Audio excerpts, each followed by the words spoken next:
우리는 지난 5주간에 걸쳐서 내가 과연 누구인가 라고 하는 이 정체성의 문제에 대해서 아주 치열하게 다루어 봤습니다. 오늘은 그 6번째 시간으로 이런 이 정체성의 회복이 우리의 실제적인 삶에 또 그리고 특별히 우리의 태도를 어떻게 바꿀 수 있는지 여기에 대해서 나눠보고자 합니다. 여러분, 사람을 움직이게 하는 가장 큰 동력이 무엇일까요? 심리학자들은 그것을 이모션, 감정이라고 얘기합니다. 사람이 감정이 끌리면 움직이게 되고 행하게 되어진다는 거죠. 자, 그런데 이 타락한 인간의 본성 밑바닥에 보면 그 깔려있는 뿌리 깊은 감정들이 있는데 그 감정이 뭐냐? 두려움의 감정이 존재하고 있다라고 하는 거예요. 여러분, 아담이 범죄한 이후에 하나님 앞에 보인 첫 번째 반응이 뭔지 아십니까? 창세기 3장 10절에 보면 내가 벗었으므로 두려워하여 숨었나이다 라고 고백합니다. 범죄한 인간이 처음 하나님을 향하여 나타난 감정이 두려움의 감정이었다라는 거죠. 여러분, 죄가 들어온 순간 인간의 정체성은 사랑받는 자녀에서 도망자로 바뀌게 되어지고 삶의 태도는 담대함에서 두려움으로 전락하게 되었다라고 하는 거지요. 오늘날 많은 크리스찬들이 이 예배당에 앉아 있지만 여전히 이 아담의 이 두려움 속에 살고 있는 것을 보게 됩니다. 야, 내가 뭔가 하려는데 이거 실패하면 어떡하지? 안 되면 어떡하지? 내가 뭔가 한 것이 이게 좌절되면 어떡하지? 사람들이 나를 인정해 주지 않으면 어떡하지?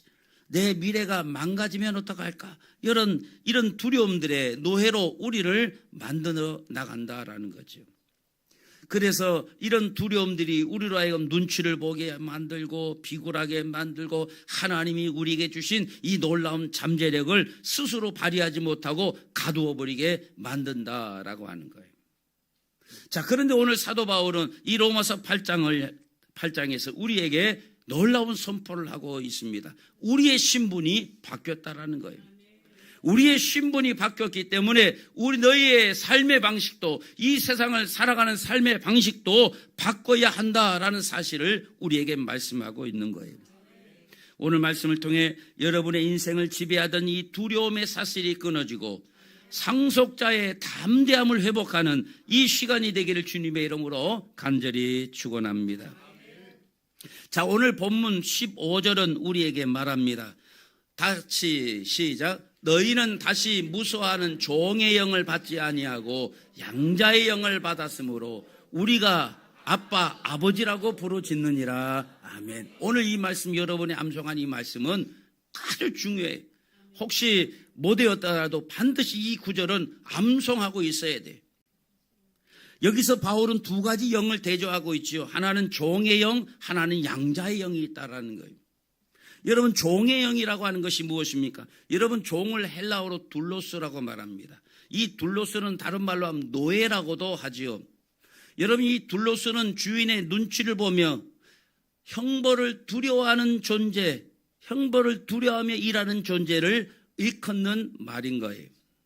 여러분, 이 둘로스의 삶을 움직이는 동기는 뭘까요? 사랑이 아닙니다. 생존입니다. 종이 나를 버릴까봐 혹은 종이 나를 벌줄까봐 늘 눈치를 본다라는 거예요. 종의 세계에는요, 실수가 곧 퇴출입니다. 종의 영에 사로잡힌 신앙인들은 늘 불안합니다. 내가 기도를 좀 덜 했더니 사고가 났나? 내가 헌금을 제대로 안 해서 내가 병이 들은 거 아니야? 여러분, 사랑하는 아버지가 아니라 하나님을 무서운 채권자로 대하는 것, 하나님을 무서운 심판자로 대하는 것, 이게 바로 종의 영을 가진 신앙인이라고 말해요. 여러분, 이 둘로스는요, 뭐가 그걸 움직이게 합니까? 퇴출이에요. 생존이 움직이는 동기라고 말하죠. 안 하면 때릴까봐 하는 거예요. 일 안 하면 먹을 것을 안 줄까봐 일하는 거예요. 안 하면, 일 안 하면 이 채찍질을 당할까봐 일하는 것이, 그게 노예인 거예요. 여러분, 우리가 하나님을 섬기면서도 이 종의 영을 가지고 하나님을 섬기는 사람들이 얼마나 많은지 모르겠어요.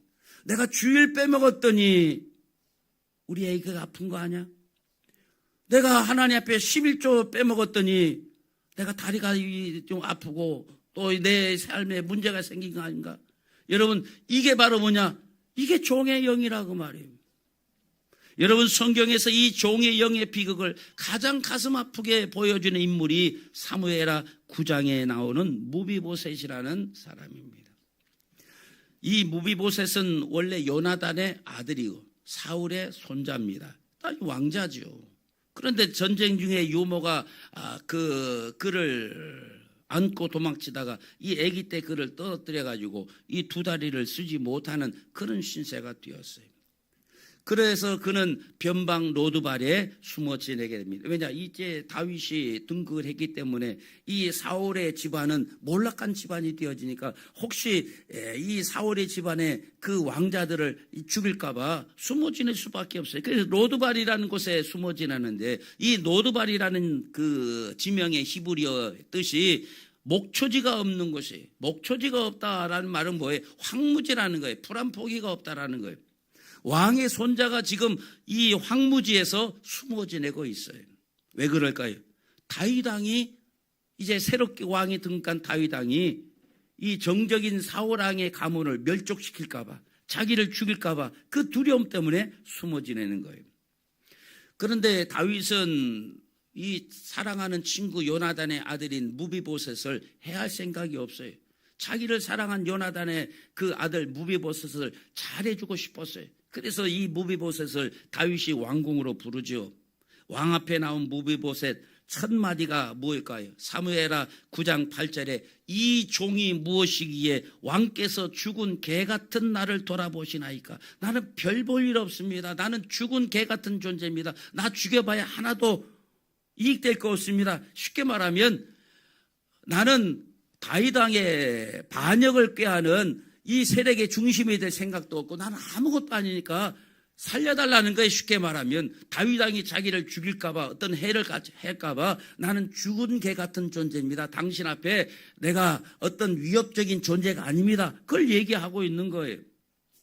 그는 왕족의 피가 흐르고 있지만 스스로를 죽은 개라고 부른다고 말이죠. 여러분, 이것이 정체성이 파괴된 사람, 종의 영에 눌린 자의 모습이라는 사실을 기억하시길 바랍니다. 여러분, 우리도 자신의 정체성을 잃어버리면 스스로를 죽은 개처럼 그렇게 생각하게 되어진다라는 것. 이것이 바로 마귀가 우리에게 심어주는 거짓 정체성임을 기억하시길 바랍니다. 야, 너는 장애가 있잖아. 너는 한번 결혼해도 실패했잖아. 너는 인생에, 너는 사업에도 실패를 했잖아. 넌 가진 것도 없잖아.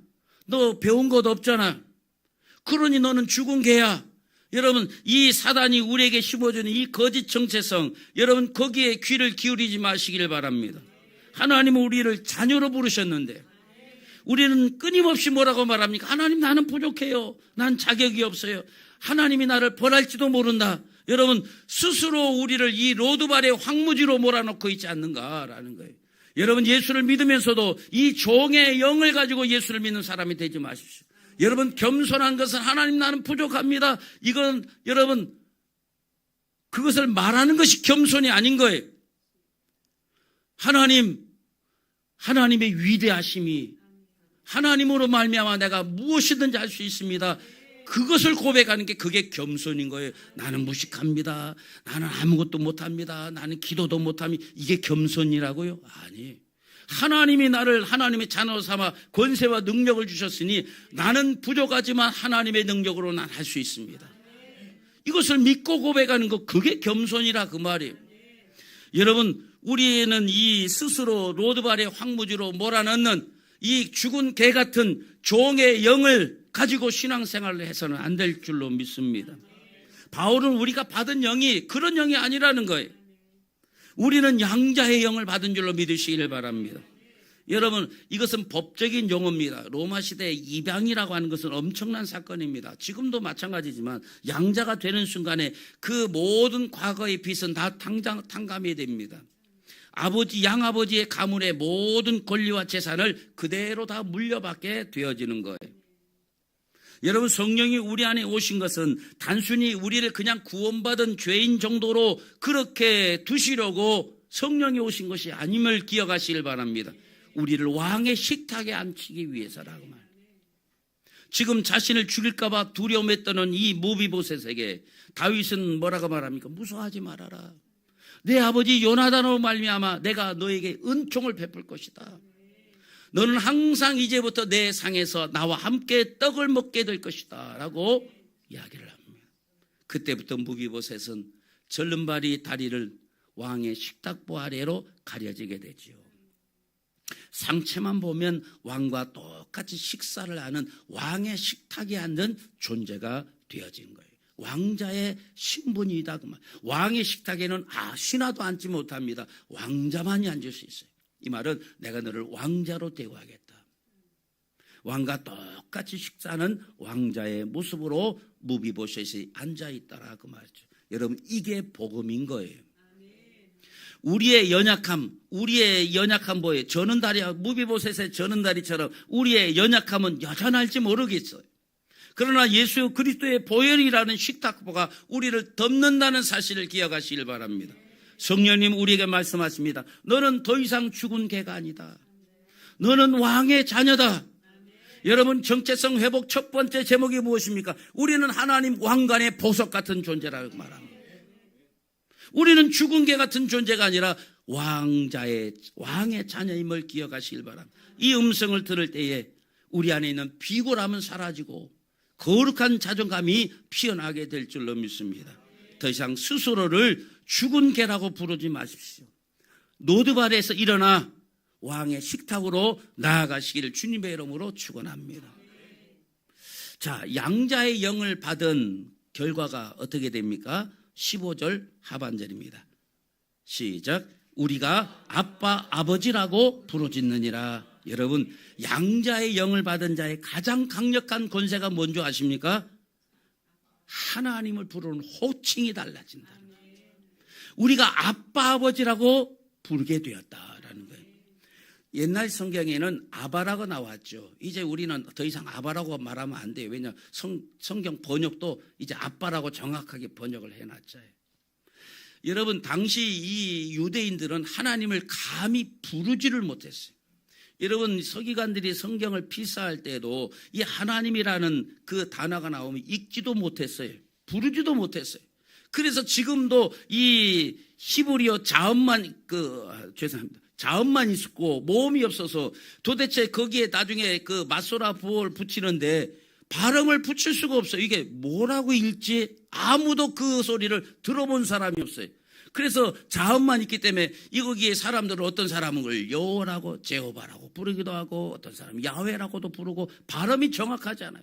옛날에 어떤 조영기 목사님 야훼라고도 하고 어디서는 여호와라고도 하고 아무도 몰라 그 발음을. 왜냐? 부른 사람이 없어. 하나님의 이름은 함부로 부를 수 없는 이름이었다라는 거예요. 그런데 지금 하나님을 아빠라고 부른다? 여러분 유대인들 바리새인들이 놀라 자빠질 일입니다. 이거 엄청난 신성모독이 어떻게 감히 하나님의 이름을 부르느냐. 그리고 거기다가 하나님을 또 애칭으로 아빠라고 부른다? 이건 도저히 있을 수 없는 일이라고 말이죠. 여러분 그런데 하나님은 우리에게 예수님 아빠라고 아빠 아버지라고 부를 수 있게 된 것을 기억하실 엄청난 권세인 거예요. 여러분 우리의 믿음의 구약의 조상들이 한 번도 누려보지 못한 권세를 우리는 누리고 있는 것을 믿으시길 바랍니다. 우리는 하나님을 부른다고 말이죠. 여러분 아빠라고 부르는 것과 아버지라고 부르는 것에는 많은 차이가 있습니다. 여러분 아버지 하면 어떤 느낌이 듭니까? 뭔가 법적이고 격식적인 느낌이 들죠. 그런데 아빠 하면 뭔가 무조건 수용해 줄 것 같고 무조건 받아줄 것 같고 그런 어떤 친밀함의 언어 아닙니까? 여러분 하나님을 우리가 아빠라고 부른다면 하나님이 우리의 모든 것을 다 들어줄 것 같은 그런 그 친밀함의 용어를 하나님이 우리에게 말하라고 가르쳐주고 있다는 사실을 기억하시길 바랍니다. 그래서 예수님도 겟세마네 동산에서 땀방울이 핏방울이 되도록 기도할 때 하나님을 아빠라 그렇게 불렀어요. 아빠. 예수님은 가장 고통스러운 순간에 하나님을 아빠라 부르셨다는 사실을 기억하시길 바랍니다. 성령님이 이제 우리 안에서 그 동일한 아들의 영으로 하나님을 부르게 하신다는 것을 기억하시길 바랍니다.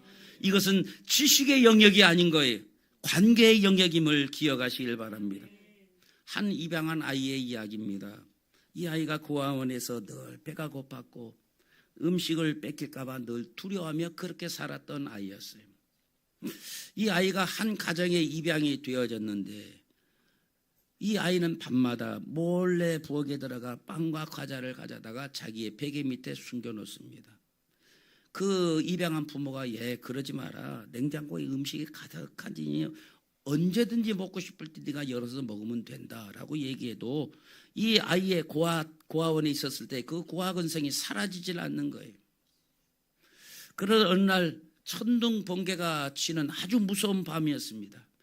우르르 쾅쾅 천둥이 치고 이 아이가 혼자 자는데 두려움에 떨며 안방문을 열고 들어와 아빠 하면서 아빠 품에 안기게 됩니다.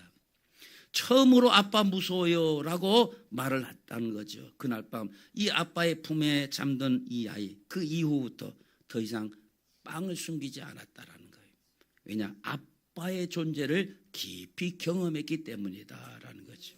여러분, 정체성 회복은 부르짖음에서 완성되는 것을 기억하시길 바랍니다. 여러분은 기도의 자리에서 하나님을 어떻게 부르십니까? 여러분, 점잖은 종교적인 언어로만 하나님을 부르고 있지 않는가라는 거예요. 성령님은 우리 안에 우리를 향하여 탄식하며 아빠라 부르짖게 한다는 사실을 기억하시길 바랍니다. 여러분, 삶이 무너질 것 같은 그 순간에 논리적인 어떤 기도도 나올 수 없고 도대체 무슨 말로 내 이 현재 상황을 하나님 앞에 설명해낼지 도대체 알 수 없는 그 상황 때 우리는 그저 아빠라고만 부르시길 바랍니다. 한번 해보세요. 아빠! 더 크게 아빠! 이것만 해도 되는 거예요. 여러분, 우리가 하나님 앞에 무슨 논리적인 필요가 있습니까? 어린아이들이 아빠 하면 끝인 거예요. 그래, 알았다. 네가 배가 고프구나. 네가 좀 문제가 있구나. 어디 다쳤구나. 아빠 하면 아빠가 알아서 책임지는 거예요. 그런데 여러분, 한국에는 이 아빠, 아버지에 대해서 참 제가 심리적인 그 공부를 하지만 아빠에 대한 그 감정들 때문에 하나님을 아빠라고 부르는 걸 거북하게 생각하는 분이 계세요. 왜냐? 인간 아빠에 대한 상처들이 있어요. 그래서 이 아버지라는 단어가 쉽게 나오지를 못해요. 이건 아버지들이 진짜 인생을 잘못 살아서 그래요. 자녀들에게 아버지 하면 사랑하고 나를 보호해 줄 것 같고 그런 느낌이 아니라 혼낼 것 같고 야단칠 것 같고 뭐 매라도 들 것 같은 그런 우리 한국 사회 속에 이 아버지의 그 이미지 때문에 하나님을 향하여서도 아빠라고 도대체 못 부르는 성도가 있어요. 이 어릴 때 받은 상처 쓴뿌리 때문에 여러분 벗어나시길 바랍니다.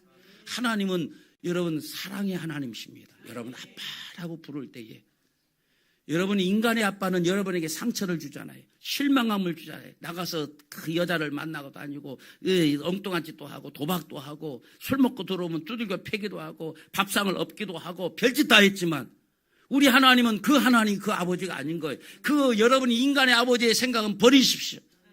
늘 따뜻한 눈으로 우리를 바라보시며 우리를 안아주시고 품어주시는 그 아버지의 상을 새롭게 가지시길 바랍니다. 그리고 그 하나님을 그냥 아빠라고 부르며 기도하시길 바랍니다. 금요일 날 기도할 때 왜 여러분의 악을 싸라고 가르치느냐? 아빠라고 부르기 시작하면 눈물이 나오고 기도가 나오는 거예요. 절대로 작게 부르지 마세요. 금요일 날 큰 소리 치면서 기도하세요. 기도할지 모르면 아빠라고만 하세요. 아빠. 그것만 해도 하나님이 우리의 마음을 만지시기 시작할 줄로 믿습니다. 여러분, 하나님 앞에 우리가 아빠라고 부르기만 하면 오늘 15에 있는 말씀처럼 하나님이 들으시는 것을 믿으시길 바랍니다. 자, 아빠 아버지라고 부르짖느니라 그래서 여기 부르짖다라는 헬라어가 크라조라고 합니다. 이 크라조는 그냥 아빠하고 이런 부르는 게 아니에요. 갓난 아이가 배가 고파서 외치는 비명과 같은 소리, 하는 소리, 아빠 하는 소리, 그 본능적으로 내지르는 또 이 어떤 본능적으로 두려움 가운데 내지르는 그 소리, 그게 크라조예요. 그렇게 하나님을 부르라는 거예요. 여러분, 어린아이들 그 배고플 때, 아기 때, 우리 여기 아기 저 유아실에도 아기들이 있는데 어떻게 울어요? 야, 이 아기들 우는 거 보면 온몸에 그냥 땀이 날 정도로 울어. 왜냐? 내가 고프니까 이걸 빨리 해결해 달라고 외치는 그 외침으로 하나님께 부르짖어야 돼. 아빠 아버지라고 그렇게 부르짖는 소리 주님은 결코 외면하지 못합니다. 하나님, 우리 여러분의 유창한 설교 같은 기도가 아니라 여러분의 진심이 담긴 그 비명 같은 아빠 소리에 하나님 반응을 보이시고 하늘 보좌를 움직이신다는 사실을 여러분 기억하시길 바랍니다. 그 한마디에 우리의 모든 신분과 권세가 담겨져 있는 거예요. 여러분, 두려움은 하나님을 심판자로 볼 때 생기는 거지만 여러분, 담대함은 하나님을 아빠로 믿을 때 생긴다는 사실을 기억하시길 바랍니다. 자, 마지막으로 자녀된 정체성은 우리의 미래와 고난을 바라보는 우리의 시각을 완전히 바꾸게 된다는 사실을 기억하시길 바랍니다. 자, 우리 17절 우리 한 목소리로 다 같이 읽겠습니다. 시작.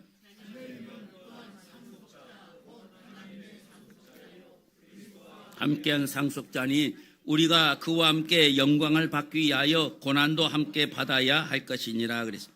자, 여기 바울은 자녀를, 여기 우리를 향하여 자녀라고 하는, 여기서 멈추지 않고 여기 상속자라고 하는 아주 법적인 용어를 사용을 합니다. 종은 주인에게서 품삯을 받지만 상속자는 아버지의 모든 것을 물려받습니다. 우리는 하나님의 뭐다? 상속자인 거예요. 그냥 자녀가 아닌 거예요. 예수 그리스도와 함께 공동 상속자라는 사실을 기억하시길 바랍니다. 이것은 무엇을 말합니까? 천지와 우주와 만물을 지으신 하나님의 기업이 우리의 것이라는 놀라운 선언인 거예요. 하나님이 이 세상에 가진 권세가 내 것이 될 수 있다라는 그 같은 선언인 것을 기억하시길 바랍니다. 여러분, 이 정체성이 확실하게 세워지면 우리는 일상을 살아가는데 생겨나는 조금의 결핍에도 우리는 결코 흔들리지 않게 되어지는 거예요. 우리는 잠시 가난할 수 있습니다. 잠시 실패할 수 있습니다. 잠시 주저앉을 수 있습니다. 그러나 그것이 결코 우리의 신분을 바꾸지는 못한다는 사실을 기억하시길 바랍니다. 여러분, 재벌 2세가 훈련을 위해서 말단 사원으로 일할 때가 있죠. 여러분, 재벌 2세라고 해서 처음부터 그냥 뭐 높은 자리에 있는 것 아십니까? 다 제대로 된 사람은 저 말단에서부터 훈련시켜서 그 높은 경영자의 자리까지 올리게 되는 거예요. 여러분, 이 재벌 2세가 말단 사원으로 일한다고 해서 옆 사람이 돈 자랑할 때에 그 주눅들 이유가 있습니까? 없습니까? 없어요. 자신이 누구인지, 내가 장차 물려받을 것들을 알기 때문에 옆에서 누가 돈 자랑하고 명품 자랑하고 자동차 자랑할 때 씩 여유 있게 웃어줄 수 있는 거예요. 그게 그리스도인의 여유여야 된다고 말이죠. 우리는 하나님의 자녀의 정체성을 가지면 누가 명품백 받았다고 자랑하고 누가 아파트 요번에 샀다고 자랑할 때 씩 웃어줄 수 있어요. 나는 하나의 권세 가지고 있어요.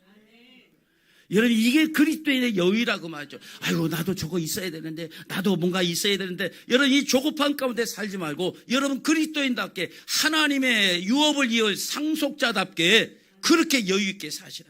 그건 정체성이 회복되어야만 그렇게 살 수가 있는 거예요.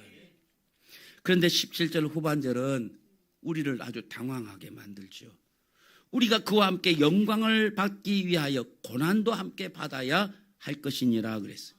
이 많은 성도들이 여기 위해서 머뭇거리게 되죠. 딱 걸리죠. 자녀가 되는 축복은 좋은데 고난은 싫은데 이렇게 나온다고 말이죠. 여러분, 상속자에게 닥치는 고난은 형벌이 아니에요. 그것은 왕의 아들이 왕이 되기 위하여 받는 특별한 훈련임을 기억하시길 바랍니다. 여러분, 이 영국의 왕실의 왕세자들이라든가 이 제대로 된 왕실의 왕자들은요, 혹독한 교육을 받습니다. 군복무도 해야 됩니다.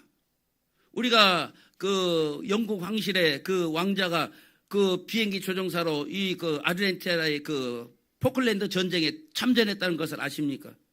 우리는 그 높은 사람들이 아들들이 군대를 안 가지만 왕의 아들들은요, 제대로 된 왕의 자식들은 다 군대 가요. 그래서 최전방에서 근무하고 혹독하게 훈련을 시킨다고 말해요. 엄격한 예전 훈련을 시킵니다. 공부를 시켜요. 지성을 익혀야 됩니다. 예전을 익히게 한다고 말이죠. 왜 그렇게 혹독하게 할까요? 장차 나라를 다스려야 될 왕이 되어야 되기 때문에 그래요. 하나님 우리를 천국의 왕으로 부르신 것을 믿으시길 바랍니다. 하나님 우리를 왕자로 부르셨고 천국에 우리를 유업을 이을 법적인 용어의 상속자로 부르셨다고 말이죠.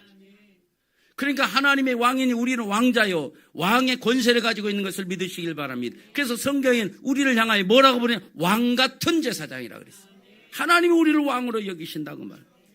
신명기 32장 11절에 보면 하나님은 우리를 독수리로, 하나님께서 하나님 당신을 독수리로 그렇게 비유하시기도 합니다. 어미 독수리가 둥지밖으로 이 새끼를 이렇게 던지죠. 이 새끼는 아마 놀랄 거예요. 이 엄마가 미쳤나? 왜 나를 이 둥지밖으로 왜 던지지? 이 떨어지는 막 그 공포 속에서 죽을 힘을 당해서 이 새끼 독수리가 날개짓을 하죠.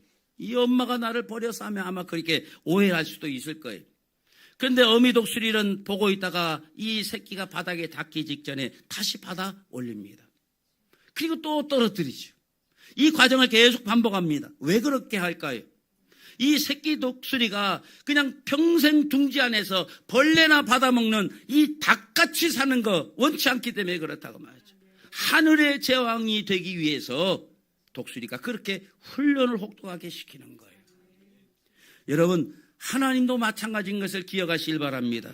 여러분, 하나님은 우리가 이 세상에서 그냥 주는 먹이나 하나님 뭐 좀 주세요, 뭐 좀 주세요, 이 모이 받아먹는 닭새끼처럼 그렇게 인생 사는 것을 원하지 않고 하늘을 나는 제왕처럼 이 영광을 누리며 사는 하나님의 왕자의 신분을 가지고 살기를 원하시기 때문에 우리를 훈련하신다는 것을 기억하시길 바랍니다. 모세를 보세요. 그는 바로의 공주의 아들, 뭡니까? 이집트 제국의 상속자가 될 수 있는 그런 신분이었다고 말이죠. 그런데 히브리서 11장 25절에 보면 그 모세가 뭐라고 말합니다. 하나님의 백성과 함께 고난받기를 잠시 죄악의 낙을 누리는 것보다 더 좋아했다라고 말합니다. 여러분, 모세는 이집트의 보화보다 하나님 나라의 상속자로 받는 그 고난이 더 큰 상급이 있다라는 사실을 알았다 그 말이죠. 여러분은 삶에 이해할 수 없는 눈물이 있습니까?